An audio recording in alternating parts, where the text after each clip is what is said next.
What's up, everybody? Welcome back to another episode of Greetings from the Garden State. I'm your host, Mike Ham. We're here in Hoboken today with Nicole Teitler of Nikki On the Daily. Nikki, welcome to the show. Thank you so much for having me. It's exciting to be here. To be just straight up, like, I'm not a big Hoboken, Jersey City guy. It's just like too city for me. I like coming in and then I like leaving.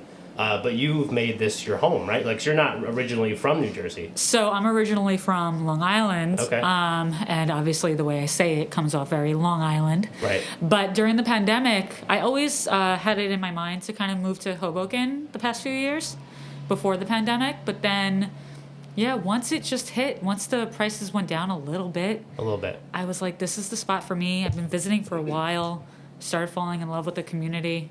Jersey City too. I mean, between the two of them. Right. But I feel like Hoboken has a lot more of the community than I'm used to. Yeah. And now that I moved here, it's kind of hard to imagine myself elsewhere. So we're recording this in December, actually right before Christmas. That's why we're all masked up so we can stay safe for everybody that we're going to see on Saturday. But I just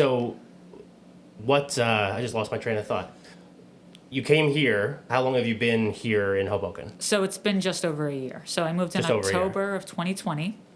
And it was strange because the first 6 months I was here, people were still wearing masks. Yeah, right. So fortunately, Hoboken never closed down the way New York did. And in specific, Long Island was shuttered the same way the 5 boroughs were. Yeah. So when I moved here, it gave way to a lot of kind of comfortability. Social distancing was in effect and everything, but I feel like I kind of gained a life in addition to the new life I was making, which was a nice change. Right. And what was that? Like, so you moved here. Did you already have Nikki On the Daily when you moved here, or was that something that started when you moved here to Hoboken? So Nikki On the Daily was first conceptualized 10 years ago in 2011. Oh, wow. It started when I was a journalism major in college. Daily was actually a sorority name that was given to me. Oh. Because of my obsession with Daily News and Carson Daly and all the other associations with that word. So when I graduated from college and I started working in radio and television, no one could say my last name. Yeah. People always said, different versions of Teitler. And the way it was spelled. I'm not going to get into it. I got it wrong the first time when I asked you, so I totally get that. It's a little chaotic I'm used to that my whole life, but hearing it professionally. So I was playing around with it and thinking about like Daily News, and I love Lois Lane growing up. So, so eventually I was just like, you know what, Nikki On the Daily. I just said it one day because I was like, that's what people were calling me daily anyway, Nikki Daily. And then it started there back 10 years ago. And it was a journalism byline for a while. I want to say in about 2015, maybe 16. I forget the exact year. But that's when I actually tried to register it as a patent. Okay. So that it would be the first trademarked byline. Yeah. And this year, in 2021, it finally went through. Oh, congratulations. So it feels very serendipitous that that passed through as I moved to transition not only my lifestyle, but my branding and all of that. Right. And talk to me about, like, what it is. Like, what is Nikki On the Daily? So Nikki On the Daily started off as just my way of trying to become a brand within myself as a journalist. That's what it started as. Right. So when I would write articles, it became an Instagram handle, a YouTube channel. No one go look at my YouTube. It's terrible. I think there's like an old video of me trying to bake with my friends, and the gingerbread men did not come out the way they were supposed to. But that's what it started as. But people kept telling me at the time, you can't use Nikki On the Daily as a journalist because it's a brand. Yeah. And I said, just because it's never been done doesn't mean, like, that's how things start. Someone does it. Yeah, right. Yeah. So it's always wrong when someone does it the first time. Because nobody knows what it actually could be right. You know what I mean? Look at half the social media videos out there. Look at half the TikToks. They're wrong at first. Yeah, exactly. And then they wind up being right. Exactly. The more people do them and see them. So that's what it has been. And then when the pandemic hit and when I moved, I realized that my journalism, my newspaper had dissolved. The one I was working with for 10 years. Okay. So they dissolved, and when that happened, everyone that I was writing about started asking me, the organizations, the businesses, now that you're no longer with the newspaper, because everyone was let go. Yeah. Can you help us? Can you do our newsletters and our, blog posts and all of that? And I realized there was a niche for that. There was a need to help people who knew my writing and who now coming to Hoboken don't know my writing. Right. So it transitioned from a journalism newspaper storyteller to now a brand storyteller. Yeah.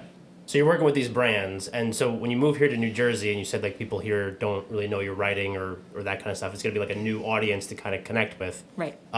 What was the transition like? Was that difficult to try to get in front of some of these businesses, or were they more open to it because they needed to get stuff out there because of closures or whatever, that kind of stuff? It was a little bit of both. So the positive was that when I moved here, no one knew me, in the sense where I was kind of cold pitching everyone for the first time. Right. I didn't have to ask, do you need this, do you need that? So the easy part was getting my name out there, where now I was just at, it's holiday market season. Yeah. Yesterday I was at one, and I had a few people being like, Nikki on the Daily, like screaming out my name because they've been following my journey or whatnot. But when I first got here, as I was pitching people, I actually did research of every business in Hoboken at the time. Yeah. So I must have sent out of the something like hundreds of emails I sent out. And the response was unfortunately, because this happened right away, Yeah. it was people didn't have it in their budget. And I was pitching these small businesses, not bigger ones. So it was hard to get footing how do I sustain myself as a business/writer when other people are barely sustaining themselves? Right. But people loved it. They thought they were open to the idea. Yeah. The unfortunate part was that there was a mismatch, and as a direct result of the pandemic, how that would happen. Yeah. Yeah. So then talk to me about like some of the stuff that you actually do with these businesses. Like when you're going to tell their brand story, Right. What is that? How do you go about doing that? So what makes me a little bit different than, let's say, a marketing agency, because you think of blog posts, newsletters, SEO-driven content in that regard, typically that falls under a marketing agency. Yeah. Because I come from a journalism background, I care for... Now my mask keeps falling off. I might as well just go like that. My concern is, yes, I care about metrics, but because my focus has always been the audience and connecting to an audience. So essentially what I do is I tell brand stories. That's why I don't say content. I mean, essentially I'm a content writer. Yeah. That's really what it is, or Right. a copywriter. But to me, that just sounds so cold. When you're telling a brand story, that's, yes, I care about SEO. Yes, I care about what the metrics are, the opening rates, the KPIs, all that stuff. But my interest and what my goal has always been is like through the newsletters, through the website copy, through the content, is that story being told where the audience is not only just opening it and interested in it, but they're sharing that. Yeah. I want an audience to look at a brand and say, that's a message that resonates with me. Yeah. It's not just the bottom line. It's not just a sales strategy. This is something that they find value in and want to continue to share that. Right. It's like engaging with it. Right. Right. Yeah. Right. Exactly. So, and then also, like when we're talking about these businesses and working on telling their brand story and all that kind of stuff, one of the things that I think is interesting is the fact that like, you see a lot of people that do maybe not what you do, but similar type stuff, like social media or marketing, that kind of thing. And they could have their own Instagram account, and like you look at it, you're like, what the hell is this? There's nothing going on. Right. But like one of the things that I think is interesting about you is that you actually like practice like what you're preaching. So you're like going to businesses, you're posting about them, all that kind of stuff. Are like all of those part of your base of clients, or is that just something you do because you're just like engaging with the community and getting out there and trying different things? That's always just been who I am. Yeah. I mean, I think the beauty of what I do is that like when you're a kid and you're asked like, what do you want to be when you grow up, and how many people actually follow that? Nobody. Well, maybe not nobody, but like not me. When I was a kid, I used to go around with a hairbrush and interview people in my community in Queens. Yeah. And I would ask them, like, tell me your name and why you started your business. So I used to create reels just for fun with, like, my mom's whatever camera she had at the time, and would ask people about the history and just everything that's community related. Yeah. And I was nervous when I first came to Hoboken. I was like, am I going to be able to build that or am I just kind of like a like a one-trick pony where I did it on Long Island and that's it. Yeah. But no, I really care about community, and I really think that that's why Hoboken to me is so special, is that I've been involved with the nonprofits, everyone else, and so yeah, something that I like to say is that when I go and I promote something, I'm not getting paid for showing the candle that was on my Instagram last night. I'm not getting paid to show up at these like fairs. What I hope is that in return for sharing what I think is special, people will share my content because they think that my kind of like heart of it is special too. Right. Yeah, because I think people can tell, you know? Like, I don't make money doing this. You know what I mean? So, like, that's why you and I connected, because you're passionate about this too. Right. And, like, I post about it and all that kind of stuff because I do think that you could tell, like, people's BS meters as far as that stuff goes are so finely tuned these days. They know which post is a paid post and which post is not, or which is sponsored or which is not. You know what I mean? And I think that that's what I like about, like, your content is just, like, it's just a natural kind of thing. Like, hey, I really like this, so I'm going to share it with you. And that goes back to, we talk all the time on this show about community, so that was a great answer to that. Well, that's why this is my first podcast. I wouldn't have thought of a better way to be on. To break in. Exactly. Yeah, tell a story in a different way. Now just like with the spoken word rather than the written word. Right, but it's also nice because, that's what, when you and I met, that's the passion for community is what connected us. So the fact that we're here now is really part of it. Yeah, exactly. I love it. All right, so we're going to take our first break of this episode. So we're here in Hoboken, New Jersey with Nikki on the Daily. I'm Mike Ham. This is the Greetings from the Garden State podcast. We'll be right back. It is time for Today in New Jersey History. Charles F. Hopkins, the last surviving New Jersey Civil War Medal of Honor recipient, died on February 14th, 1934, in Boonton, New Jersey. Hopkins was awarded the medal for carrying a wounded soldier off the battlefield at Gaines Mill, Virginia, in 1862. He was born on May 16, 1842, in Hope Township, New Jersey, and in addition to his service during the Civil War, Hopkins also served as mayor of Boonton. And that is Today in New Jersey History. All right, we're back. This is the Greetings from the Garden State podcast. I'm Mike Ham. We're here with Nikki on the Daily in Hoboken, New Jersey. So, Nikki, in the first segment, we kind of talked a little bit about your background. We talked about what brand storytelling actually is and what it is that you do. And one of the things that we were talking about kind of as we closed out that first segment, which we talk a lot about on this show, is the idea of community. And so, like, you were talking about the community here in Hoboken, us connecting because we have similar mindsets on community. But I think one of the things that I think is interesting is, like, the two of us are creators, I guess. And, like, the last year and a half, 2 years, I guess now, by the time this post be basically 2 years, has kind of pushed people to create, whether or not they want to or not. You know what I mean? So, like, if you're a business, if you're a brand, if you're a restaurant, if you're a whatever, you've been forced to actually, like, put stuff on social media because you need people to see you because they may not be able to come as frequently. So talk to me about, like, let's just define, like, what a creator actually is. Like, what do we do? So creators are essentially anyone that produces content in something in a creative sense. So it could be a podcast, it could be a designer, writers, pretty much anything that's not that's driven by creativity. Yeah. It's just you could be a woodworker. That's creative. Right. Yeah. So it's pretty much anything that has to do with that side of your brain. At least I would think so. Right. That's my definition of it. I would say so. Like, because we talked about, actually, the episode that posted today, at the time of this recording, was with Main Street Wine Cellar in Madison, New Jersey. And we were talking about, like, the art of pairing wine with food. Like, that, to me, is kind of like a creation of, you're not making the wine or making the food, but you're making this thing to create something that becomes even better. You know what I mean? You're thinking of, I think, if I were to, I never thought about how to define a creative. I would say a creative is someone that thinks empathetically rather than logically. Yeah. I would agree with that. Does that make sense? Yeah. Say it again. Say it one more time. A creative is someone that thinks empathetically rather than logically. I think you could be creative and think logically. I think. I don't know. But, like, you're doing, like, I write because I care about people. You're doing this because you care about people. People who are in woodworking have, like, an empathy. I don't know. Yeah. Well, that's, We can work on it. I'm going to think about that. We'll flesh that part out. Exactly. And we talked about, like, one of the things we were talking about before we actually got started was just the idea of like, demand for creators. So like maybe you're a restaurant owner. Let's just take that as an example. You cook food, you know how to run the front of the house, back of the house, you know how to interact with your customers. You've never put anything on social media. You just maybe have a following because somebody takes a picture of your food and posts it.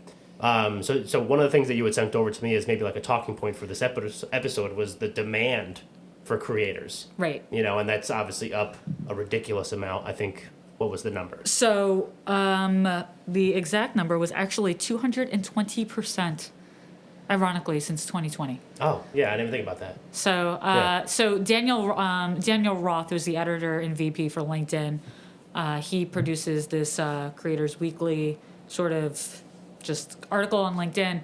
And he posted the other day, so if we're like, second week of December, he posted the first week of December that without getting ahead of himself, that 2021 is the year of the creator. Yeah. Because it's something like 40% since 2019 have upped their job titles to include the word creator on LinkedIn. Yeah. And like 15% jump since 2020. And that exact demand for it has been, like we said, 220% since last year. Right. Which basically means that, okay, so it's not even just restaurants, not even necessarily, industries that you would think that would need someone creative, but you have tech-based, you have especially healthcare. Now more than ever, they need people to understand how to really talk to an audience and how to get out video content, graphic content, just in every podcast content. Yeah. New ways to basically connect with people. Right. That is interesting because now I have another question maybe about like more geared towards what you do. When you're writing and you mentioned like the audience, and I think that that's like a big thing because you need to understand like who you're talking to. You know what I mean? Like Right. whether we're doing this or whether you're writing or whether somebody's cooking some food, like you need to understand like who you're trying to attract to bring to your content. So when you're working with some of these brands, are you cognizant of that? I would imagine, right? Like who they're trying to attract to come to whatever business that may be. So before I work with anyone, as I'm in the the preliminary stages, I go through their entire social media, the stuff that everything that's already out there. Yeah. I comb through it. I want to know who's what kind of content are they putting out. I don't want to say the word stalk, but I do look at like who's interacting with that content, who's sharing it. I try and get as much as possible, but also in that process, I ask each business that I work with, and it could be a personal business too, just like one individual brand, what matters to them? Because if the thing that's mattering to them is not translating well onto their social or onto their blog posts or web copy, then that's not their target demographic. That's a missed opportunity because people, like you said before, you can always tell when people are being insincere. Yeah. So if a brand is accidentally aiming for a target demographic, but they're missing their mark and they ask themselves why, maybe it's because of that, that disingenuine is coming off. Yeah, I agree with that. And also, one of the questions I would have about that too is like, do you ever work with brands? Because like I think if you comb through what they have out there already, right? And maybe that's not exactly what they need out there, and that's where you come in, right?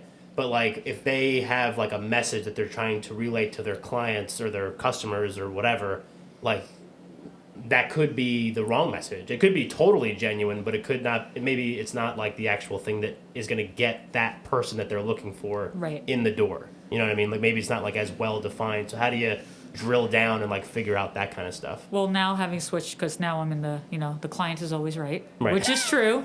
In journalism, it was I don't care what the client wants. I have to do what's honest. Right. But so when I work with people, I ask them how much creative liberty do I have. So fortunately, it's been 50-50. Some people are like, go with it. We trust you. Others are like, we need to stick to this message. And then I think the biggest thing with the clients that I work with is, are you open to failing to succeed? Right.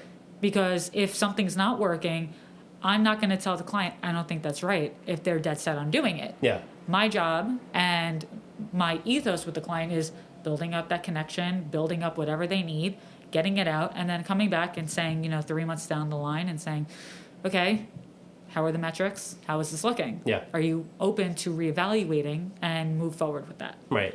So we obviously interview like a lot of people on this show that own businesses or restaurants or run nonprofits, all that kind of stuff.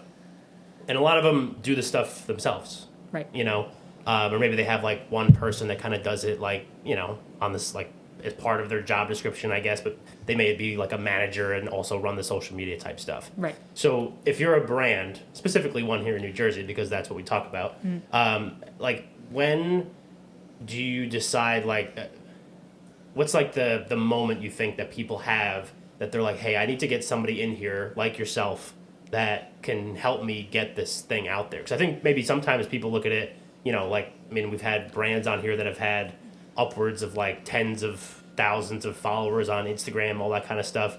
And it seems like they're doing great, Right. you know, as far as like total followers and all that kind of stuff. But there's more to it, right? Like we Right. talked about the engagement factor before. So like how do people, like they may be like leaving some, you know, meat on the bone when it comes to that respect. So like how do you, like if you're a business owner, like when should you try to look for someone like yourself? When you're stressed. Stress.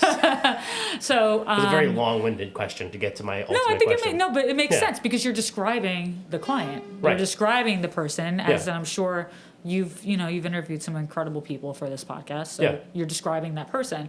So I don't like I'm not name dropping clients. I will avoid that. But one client in particular, which is a very big client of mine, I reached out to them.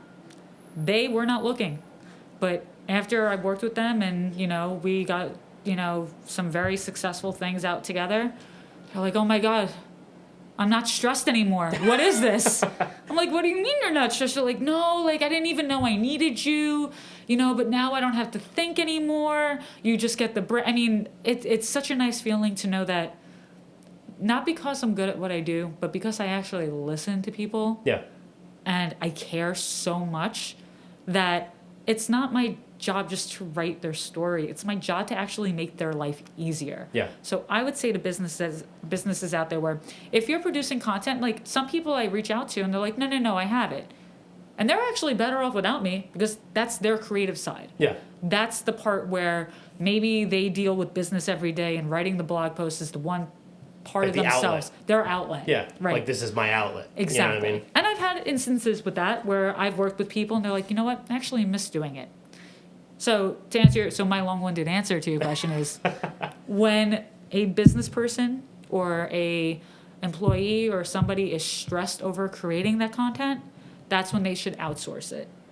And I mean, they could always reach out to me, obviously, but Sure. outsource it to somebody who not only gets them, but who cares about it. Yeah. Because the last thing you want to do is have someone else get stressed over it and then they do a shoddy job Right. because they don't feel like doing it anymore. Yeah. Are there specific types of businesses that you work with, or are you just kind of like you're an equal opportunity marketer? So I wouldn't say there's a specific business, but there is a specific ethos. So I like working people who are trying to make the communities around them better. Cool. So if, you know, I have clients in tech who are out there trying to make people more successful and sincerely trying to teach them the tools to make them more successful and Yeah. giving those stories. I have others in health and wellness, food.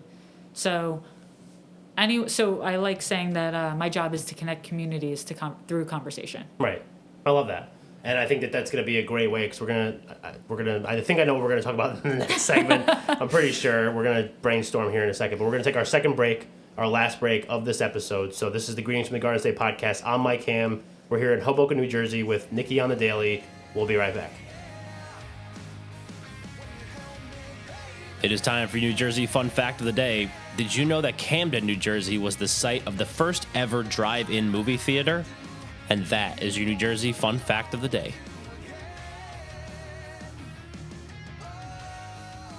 And we're back. This is the Greetings from the Garden State podcast. I'm Mike Ham. We are here in Hoboken, New Jersey with Nikki on the Daily. So in the first two segments, we talked about your background. We talked about the background of Nikki on the Daily. We talked about a lot of different things, what a creator is, why businesses are, basically being forced, for lack of a better word, to find creatives to come and work for them and just tell their brand stories. So one of the things that I thought would be an interesting thing to kind of close out this episode with, because a lot of the people that we have on this show are business owners. Right. That could potentially, whether they know it now or not, maybe after hearing you talk for this episode, maybe now they're like, I got to call her.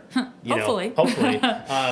So let's talk about maybe what makes successful content. We talked a little bit about that. We've touched on it a couple times throughout this episode, but when you're working with someone, like what are some things that you're hoping to see, like make that content work for that business? Something that people want to share. It's a very simple answer. Yeah. I mean, I don't know if you're familiar with who Gary V is, Gary Vaynerchuk. Yeah. Like, he's literally one of my idols when it comes to the industry. And his whole thing is about, create more content so that people actually eventually will see it. It'll resonate with them. And then they'll want to share that stuff too. Yeah. Obviously, he's successful because I'm sharing his content. Yeah, so it works. Yeah. Exactly. So my version of successful content is it being seen? Because as a writer, that's like rule 101, like if you're writing to no one, what's the difference? Yeah.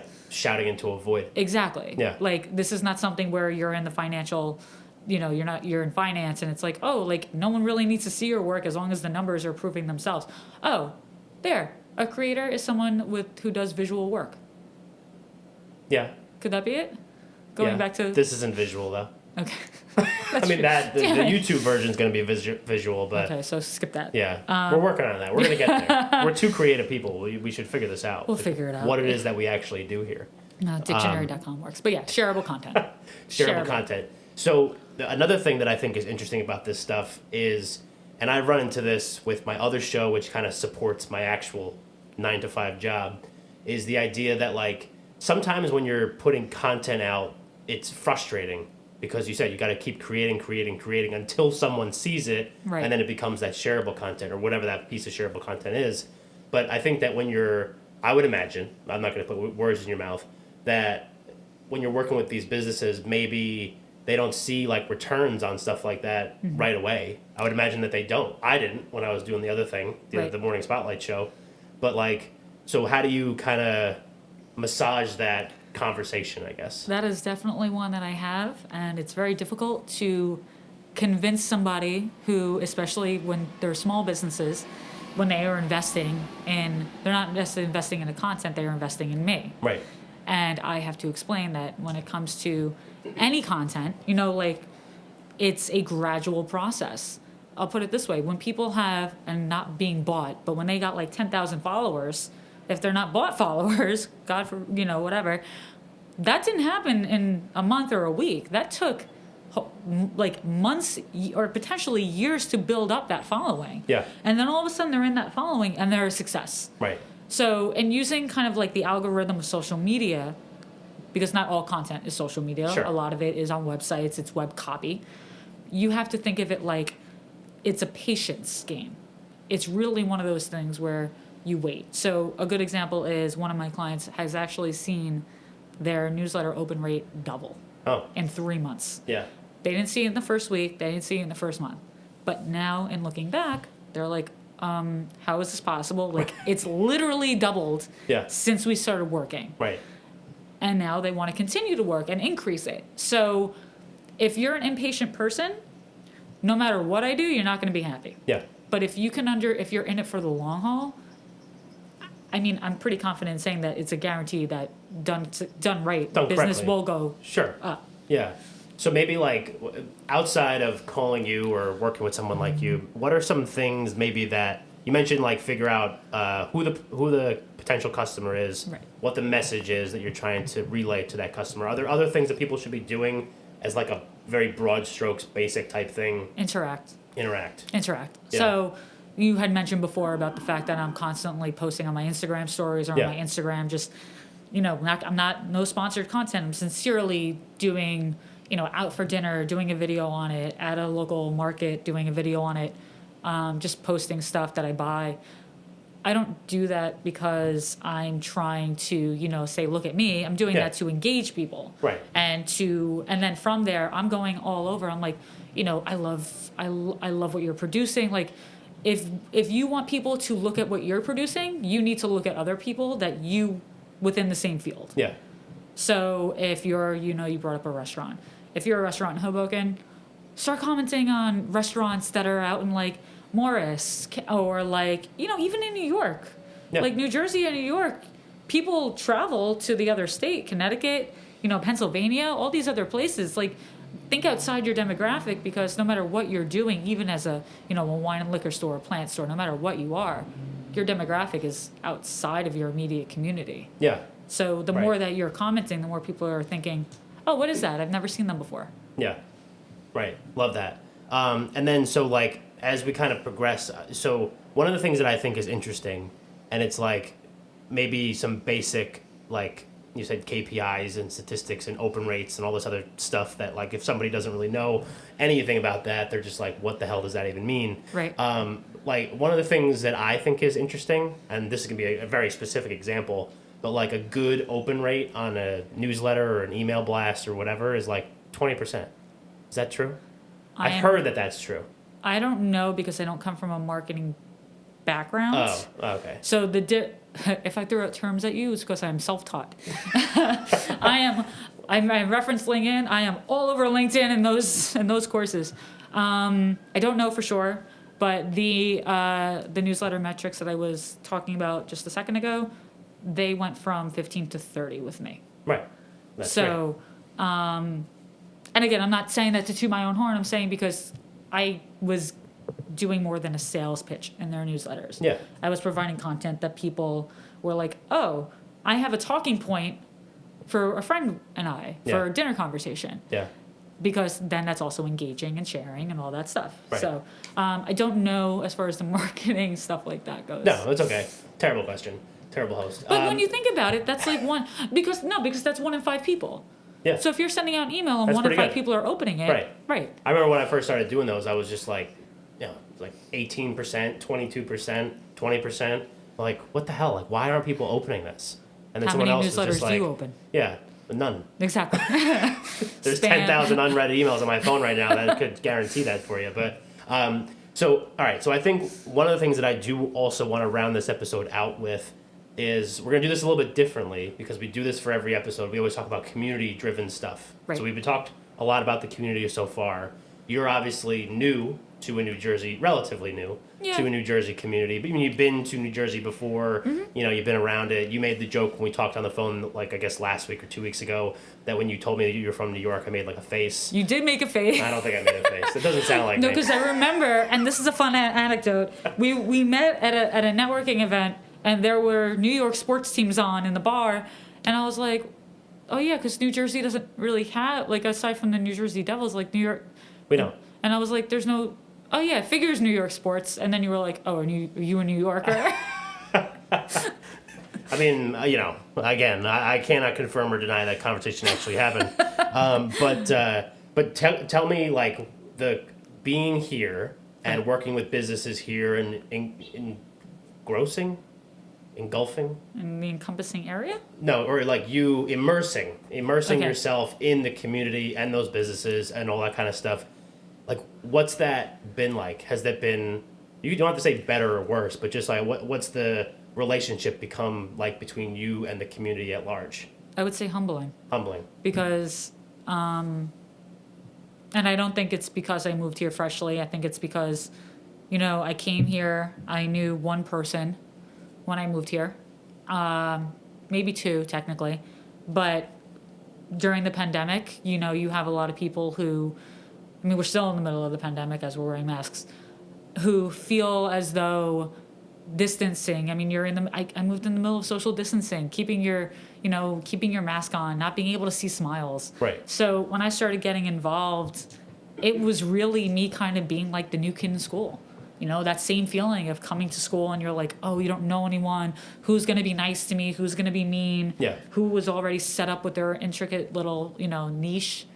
So for me to come here, and then I did it the right way, I think. I started getting involved in nonprofits like the Hoboken Shelter, the Hoboken Community Boathouse, Fund for a Better Waterfront. But to have people say, yes, I'm willing to try working with you, or no, I'm not interested, but yet they still see me out, and because of social media, we know each other's faces. Yeah. They wave me down. They say hello. To me, that's very... It's not only making me... Obviously, everyone's afraid to fail when they start over. Sure. So I literally started a community from scratch all over again. Yeah. And to have that sense of being like, oh, not only was I the new kid in town, but I feel like there's a connection there. It's just it's made me want to stay. Originally, my lease was only for 6 months. We're a year later, and I'm already like, oh, how are the schools? Like I don't plan on leaving. Right. And that wasn't the case in the beginning. Yeah, and then like the businesses and stuff. I know we talk a lot about Jersey City, a lot about Hoboken because we're here in Hoboken, but you work with other businesses outside of this immediate area, and we're just going to focus on New Jersey for now. But like that's obviously the goal, right? Is to try to like expand the tentacles of Nikki On the Daily throughout the state. So I have clients down in like the Shore, Asbury Park area. I do have a car. I love Asbury Park. It's one of my favorite places. I love it. Love it. We've gone like 4 times this year already, like twice in like the last couple months. I think that area is just something else. I've been going there for years. Yeah. I have very close friends in that area too. But I also have a car. I feel like as someone who lives in Hoboken, it's rare. It's rare. Yeah. Probably from growing up on Long Island, I will never get rid of my car. Right. So I like the fact that I can travel to people. Like I can just say, oh, like you're a new business. We signed a contract.